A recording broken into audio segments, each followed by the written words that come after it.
Sagana ang kabikulan sa mga puno ng pili na hindi lang pala nut ang pakinabang. Ang dagta nito, singhalaga raw ng ginto dahil sangkap sa mamahaling cosmetic products at pabango. Sa halos 1 ektaryang tanimang ito sa bayan ng Quezon, Quezon Province, may mga nakatindig na puno na parang tumatangis. Kapag hiniwaan ang balat ng puno, lumalabas ang malapot, maputi at malagkit na likido na unti-unting tumitigas kapag nahanginan na para namang tunaw na kandila. Pero hindi hinagpis ang ibinibigay nito kina Lele, sa halip, tears of joy. Ang kakaiba kasi nitong halimuyak, ginagamit ng mga sikat na luxury perfume brand para mas tumagal daw ang amoy ng pabango at magbigay ng fresh, spicy na note. Ang mga dagtang ito ang kinukolekta nila para maibenta abroad. Ito ang Manila Elemi. Parang siyang peppery lemon or may pagka-citrus ang amoy. Malayo ka palang maaamoy mo na siya. Not only Dior, nandyan din sina Gucci, Chanel, lahat sila ginagamit na to. Pero sa anong puno nga ba na dito lang sa Pilipinas matatagpuan?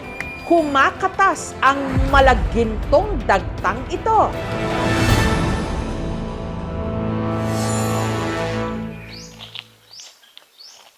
Ang punong endemic o tanging sa Pilipinas lang nabubuhay, malapit na pamilya ng punong pinagmumulan ng pili nut, ang pili tree.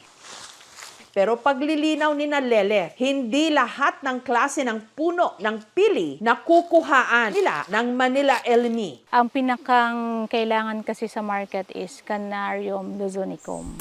Meron itong malalapad na dahon. Ang bunga nito, hindi raw sing laki at sing sarap ng pili nut ng Bicol. Ayun pa yung mga meron ng product. Hanggang doon po sa taas. Dito sa plantasyon ni Lele, may 300 puno ng Canarium luzonicum. Sa kasalukuyan, nasa 40 to 60 na mga puno ang kinukuhanan nila ng dagta na kung tawagin nila sahing. So itong puno na ito is more than 8 years old na din, pero pwede siyang tumaas ng 3 times nito. Ito yung meron po kami saha. Bali, sasalong po siya ng ganyan. Tapos po, hindi po siya pwedeng kunkurin po ng bumabaon po kasi sisira po yung balat. Hahayaan itong tumulo sa loob ng 8 araw. Malambot at malagkit ang dagta kapag bago na nagiging gray-white at tumitigas kapag natuyo. Kaya ang nga po siya ay medyo dahan-dahan lang po ang pagsungkit po ng sahing po kasi po pag po medyo madumi po ay nababawasan po ang presyo sa market. Mga nakukolektang dagta o sahing, sunod na dinadala sa sarili nilang warehouse sa katabing bayan sa isla ng Alabat. Ire-repack naman siya para maging may lagay sa ganitong box. So dahil madikit, talagyan natin siya ng langis na pangluto, coco oil. Yan. Para pag di kinuhulan natin, madali na siyang matanggal. Kailangan natin siyang i-press mula dito hanggang pailalim. Oo. Para makuha yung 40 kilos. Tapos kapag na-repack na natin, ito na yung kalalabasan. Ang negosyong ito, minana pa raw ni Lele sa kanilang mga magulang. Pero bago sila nagkaroon ng sariling plantasyon, nagsimula raw sila bilang buying station at local supplier ng mga Elemi resin. 2017, since yung parents namin is nagsusupply sa other exporter. So pinag-aralan namin kung paano mag-export. Ang kanilang unang kliyente, isang distiller ng essential oil sa France. Ang unang-unang export namin is only 1,000 kilos. Ginagamit ito sa ingredients ng perfume, cosmetics, medicine din. Hanggang taong 2018, nagtayo na sila ng sarili nilang plantasyon ng Canarium luzonicum. Kada taon, meron na raw silang 4 hanggang 5 shipments abroad. Sa France, Spain, and Morocco. Yan yung mga regular client namin. Mahal siya kasi malaki ang demand, konti ang supply. So, ini-encourage namin yung mga mayroong vacant lot na mataniman ng pili para mas dumami yung supply and makasustain dun sa world market. Maraming nakakaapekto sa pagpaprice ng LME. Oil content niya, yung moisture content, tapos syempre meron ding mga logistics cost. Regular buying price is 230. And then bibili namin sa buying station ng like 235 or 240. Ganun. Ang mga puno naman ng pili sa Kabikulan na siyang pinagkukunan ng export quality na pili nuts, hindi raw Canarium luzonicum, kundi yung tinatawag na Canarium ovatum. Kilala sa Bicol, pero meron din tong dagta. Siya yung may pinakamalaking bunga. Yun nga lang, iba ang amoy sa dagta ng Canarium luzonicum. Hindi rin sing mahal dahil mas konti raw ang nakukuha ritong langis. Gayunman, ginagawa pa rin itong essential oil dito sa Pilipinas at abroad. Dito sa Gubat, Sorsogon, ang pagtatatak o pagsugat sa balat ng pili tree at pangungulekta ng dagta nito na kung tawagin nila pulot. Mahigit 2 dekada ng hanap buhay ni na Teresa at Rolando. O yung pulot po ng pili, sa isang buwan, 2 beses po kumukuha. Magtsatsaga ka. Dapat araw-araw talaga magtatatak para dire-diretso yung daloy ng pulot. Isang puno yung tatak dapat, 2 lang, 3. Kasi mahirap na yung pag nakaikot sa kanya, mamamatay yung puno. Tuwing 3:00 ng hapon, sinusuyod ni Rolando ang ipinamana sa kanyang lupain na may pilihan o 30 puno ng Canarium ovatum. Yung mga puno ng pili dito, baka century na yung buhay nila. Malaki na sila ng dadatnang ko. Mas matapang ng konti yung amoy nito sa sampagita. Ito yung babae.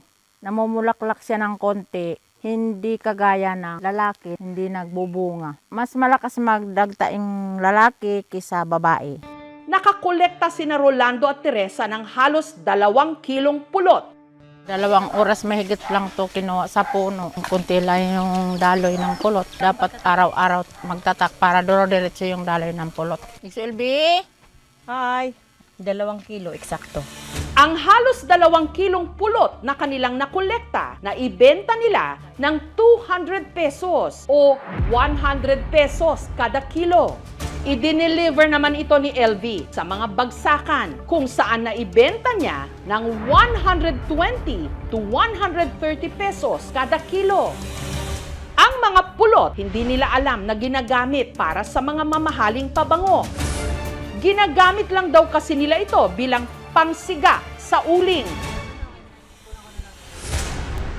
Buong buhay po namin talaga. Ngayon lang po kami nagka-pundar ng TV dahil po sa pulot. Ang mga tigalubok naman sa Bohol, nangongolekta rin daw ng dagta ng puno ng pili. Ipinapahid sa kanilang mga sumasakit na kasukasuan. Tambaw sila na, tambaw si Balo.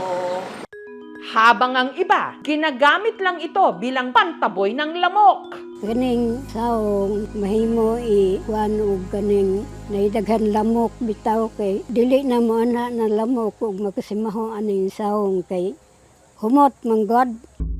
Pag abroad na karon pagkakaron kanang isang grapa na 700 man day.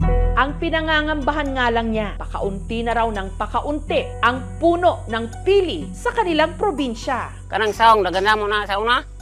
Gamay na kay nangamatay mag-anam. Mao nang ipatanom na pod, ma'am. Ang gobyerno, isinasama na rin ito sa kanilang mga planting. Dapat yung magtatap nito, yung mga farmers ay maitrain namin ng maayos kung paano yung tamang proseso para sa tuloy-tuloy na kapakinabangan, hindi mamamatay ang puno. We can do a one-on-one consultation with the farmers para ma-guide sila sa process ng pag-export. Kasi kung sa international nga nabibili to, why not na tayo mismo yung mag-process dito tapos dalhin natin sa ibang bansa. Matagal ng bahagi ng ating mga kagubatan ang puno ng pili. Sa bawat sugat ng puno nito, sumibol ang kabuhayan ng maraming Pilipino. Ang dagta nito nagbibigay halimuyak ngayon sa ilan sa mga pinakasikat na pabango sa buong mundo. Tunay nga itong maituturing na yaman nating mga Pilipino.